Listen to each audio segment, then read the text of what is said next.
The hits just keep on coming from ESPN. And I'm not talking about all those classic woke hits. I'm not talking about the favorite songs of Stephen A. Smith and the grown man who calls himself Shay Shay. Classic love songs like When a Nay Loves a Shay, or the personal favorite of Colin Kaepernick, Police brutality is the reason I'm down on bended knee. And we can't forget about the former pastor of Woke United Methodist, the esteemed Father Jalen Rose. Now, even though he was fired by ESPN, Father J, he still sings his favorite woke hymns on Sunday morning. The deacons are still all right with me.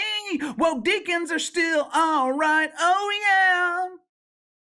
This morning, we're not talking about the classics that are sang every Sunday morning. The hit that ESPN took over the weekend was yet another financial hit. 10 years ago, if I told you guys that ESPN would cease to exist by 2030, none of you would have believed me. I would have been accused of making things up. I would have been accused of creating clickbait. Hell, when I first made this prediction, what was that, 2, maybe 3 years ago? There were a lot of people back then that were skeptical. There were a lot of people who thought I was insane. But I am standing by my prediction. By the year 2030, ESPN will cease to exist. And when I say cease to exist, I'm talking about ESPN as we know it today. I'm talking about the ESPN that we have known for the last 40 years. It is no secret that ESPN is having some financial problems. There have been numerous layoffs over the last 5 or 6 years. There have been so many layoffs at ESPN, they eventually ran out of old white dudes to fire. For the first time since they acquired the network in 1996, Disney is trying to distance themselves from the worldwide leader in woke. A couple of weeks ago, Disney released ESPN's financials separately from the rest of the company for the very first time. Now, why? Why did Disney do this? Had ESPN become so infected with the woke fungus that Disney was trying to avoid contact? I mean, that would make sense. The fungus is highly contagious. You don't have to take my word for it. Just ask the millions of parents who sent their innocent child to Woke U. They send the innocent child they raised to the indoctrination center, and in return, they receive a grade A shit fuck. In some cases, I've even heard of fathers sending their sons to college, and 4 years later, they now have a daughter.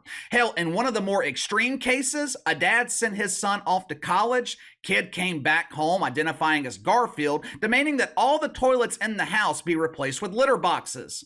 But no, that is not why Disney is distancing themselves from ESPN. The reason that Disney released ESPN's financials separately, they are looking for new investors. They are looking for a savior. They're looking for a hero. I can be your hero, baby. Back in 2014, ESPN was valued at over $50 billion. Now, just to put that number in perspective, the two most valuable sports franchises in the country, the New York Yankees, the Dallas Cowboys. If you were to combine their value, they are worth over $16 billion. 10 years ago, ESPN was worth triple that amount. When a company is looking for potential investors, they have financial institutions come in to audit their assets to determine how much the company is worth. Now, according to Forbes, Bank of America, they recently provided a valuation of ESPN. How much is the network worth? $24 billion. Now, I'm not an expert in math. I'm not a banker. I don't loan people money and charge them exorbitant interest rates. You know, when the mafia was in that business, the feds called it loan sharking. When JP Morgan does it, it's called banking.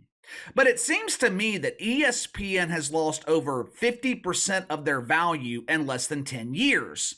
How did that happen? I mean, this is a massive decline in value. How did a network go from $50 billion to $24 billion in less than 10 years? Well, the biggest reason for this decline in value at ESPN, the free ride is officially over. For decades, ESPN has been subsidized by women and people who don't watch sports. Because ESPN had so much leverage over cable and satellite providers, they were able to have their family of networks included in these base packages while being able to charge 5 times the rates that other networks were charging. But what's happened in the last decade? All those people, they have abandoned cable for streaming services. ESPN's lost over 25 million subscribers and billions of dollars. According to Variety, the number of American households with cable or satellite packages, it has dropped to 58%. That is the lowest number since 1992, and it ain't going back up. I saw an article earlier today that claimed that DirecTV's lost 750,000 subscribers in the first 6 months of 2023, which means ESPN, they lost those subscribers too. But that's okay. That's okay. Because ESPN has a master plan. This plan is guaranteed to secure ESPN's role in the future of broadcasting. This is one of the reasons that Disney released their financials separately. ESPN, they are looking for one of these major tech companies to invest billions of dollars into their network and partner with them going forward. Now, this was not their first choice. Over the summer, ESPN reached out to the NFL and the NBA, asked if they wanted to own a piece of the worldwide leader in woke. Hey, Adam Silver, this is Stephen A. Smith. Come be my partner in the butt bongo. There is no better investment than investing in ESPN. We offer unlimited woke hugs, and the cafeteria is open 24 hours a day serving the woke wiener. Both the NFL and the NBA, they sent a response to ESPN. They both said, fuck off. Now, ESPN is looking to partner with a major streamer. According to Forbes, ESPN's looking to Apple, Amazon, or Verizon to help them make the transition from linear television to streaming. Now, on the surface, this sounds great, right? This sounds like the ultimate solution to ESPN's problem. Partner with a major streaming service, give them exclusive access to ESPN Plus. ESPN brings millions of subscribers with them, and they would have access to the millions of subscribers at Amazon or Apple. When it comes to streaming, there's just one problem for ESPN, one tiny problem. They don't produce original content. Right now, ESPN's charging $10 a month for ESPN Plus. Now, if they abandon linear television, that price is not sustainable. If they want to maintain their broadcast deals with the NFL and NBA, ESPN is going to have to charge exponentially more to make up for the lost cable revenue. And maintaining those current broadcast deals, that is a big if. We'll get into that more in just a second. Outside of live sports, ESPN produces very little original content. Let's just assume for a second that ESPN Plus continues to be $10 a month. Who is going to pay to watch shows like First Take or NFL Live? Who is going to pay $10 to watch SportsCenter or Pat McAfee? ESPN can't get people to watch Pat McAfee on cable. They can't convince people to watch Pat McAfee when he's essentially on free TV. How many people would be willing to pay for that? My guess is not enough. But that's cool because ESPN has live sports, right? They've got Monday Night Football. They have the SEC and college football and basketball. They have the pretend March Madness and the women's tournament. They've got the NBA. There's nothing to see here. ESPN's going to be just fine, right? With each passing day, the need for ESPN further diminishes. Now, college sports might need ESPN to survive, but that's not enough to carry the network. ESPN has got to have the NFL and NBA, but the NFL and NBA, they don't need ESPN. A while back, Adam Silver, he said that the NBA was ready to step in if this regional model continues to be a huge embarrassing failure. Now, those who watched this channel last week, you guys already know that the NBA's regional model with Bally Sports is a huge embarrassing failure. It's no longer crashing and burning, it's officially cooked. Now, Adam Silver, he didn't go into too much detail, but the way that I understood it, Adam Silver was saying that the NBA is ready and willing to go direct to consumer, at least when it comes to the regional broadcasting of NBA games. But KC, what about nationally televised games? The NBA receives billions of dollars from ESPN. Adam Silver is going to double, maybe even triple those fees. He doesn't want to lose that revenue. Yeah, that's true, but that does not mean that he needs ESPN to do that. ESPN's already admitted that they want to abandon linear television. I've seen some reports claiming that ESPN could fully embrace the streaming model as soon as 2025. Now, think about that from Adam Silver and the NBA's perspective. NBC is eager to rejoin forces with the NBA.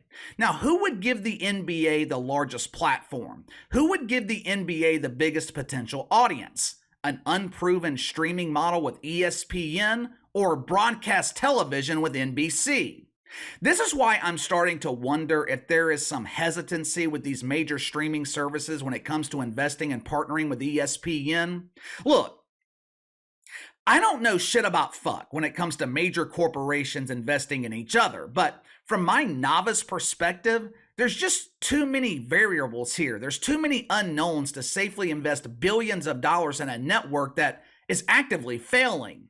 If ESPN loses the NBA, it's over. Yeah, they would have Monday Night Football. Yes, they would have the rights to one Super Bowl, but that's not enough to carry your platform for 365 days.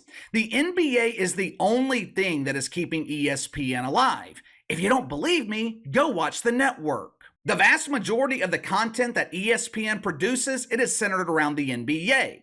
Adam Silver has all the leverage here. ESPN is going to the negotiating table in a position of desperation. They're going to be entering negotiations just trying to survive, while the NBA will be fine with or without ESPN. And to be honest with you, the NBA would actually be better off without ESPN because their coverage of the NBA is absolutely horrific. It's downright embarrassing. I think ESPN is stuck here. I don't see a lifeline. I don't see a savior. If TNT lost the NBA, that network can survive. They produce original content. They own the rights to classic shows that still generate ratings and millions of dollars. ESPN owns the rights to classic sports, but replaying old games, that does not draw an audience. What happened to ESPN Classic? It folded. Outside of opinion shows, ESPN produces very little original content. They have had almost 10 years to prepare for this. Everyone could see this coming, maybe not in 2014, but over the last 4 or 5 years, you could see this coming. What did ESPN do to prepare? Nothing. They hand out massive contracts to people like Stephen A. Smith and Pat McAfee. They're at serious risk of losing the NBA. Instead of bringing people in who could actually cover the league, ESPN continues paying Captain Doofus Mark Jones, and they continue paying WNBA players to analyze a league they've never played in. They alienated half of their audience with their incessant dedication to Wiener. And now, here we are, with everything closing in on ESPN all at once. Just like I always say with Major League Baseball, I don't see a solution for ESPN. Netflix can afford to pay loads of money for content and sell it for $20 a month. But the content that Netflix is paying for, it can be rewatched over and over. You know how many times I have rewatched Breaking Bad on Netflix, Better Call Saul, The Lincoln Lawyer, The Last Dance with Michael Jordan? That strategy does not work with live sports. Once an NBA game ends, it has no value. It's like a car, it's a depreciating asset.